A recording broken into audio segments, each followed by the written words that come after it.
Unoona baba vakuru vashedzwa pabasa vachiti turi zidumbu ravo vachienda kunoita zvavasina kufambira. Nyaya nezvayomuzwa nhasi inyaya yemurume ane 37 years anga abva zera, iye anonzi Tichaona.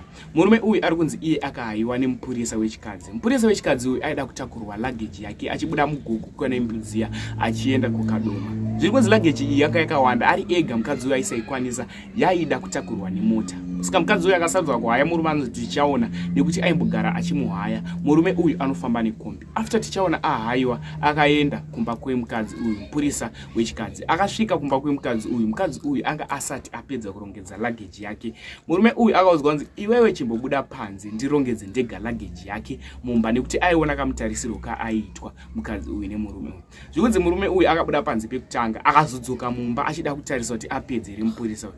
After adzoka mumba, zvikunzi murume uyu akatanga kubata mukadzi uya nechisimba kusvika amubata chibharo.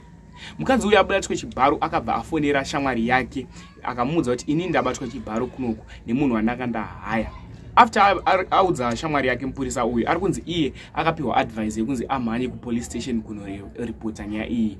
Mukadzi uyu ndopa akazomhanya police station akanoripota nyaya iyi. Murume anonzi Tichaona akabatwa nemapurisa akasungwa. Kutaura kuno kumurume uyu ari mukati memaoko emapurisa, ari muusungwa kumapurisa, but makore aapiwa asati amaziya. Ndinokumbura kuti uri iwe jaji wenyaya iyi uri kuitonga ungamupe makore mangani? Ndokumbura kuti taura zvanofunga mucomment section.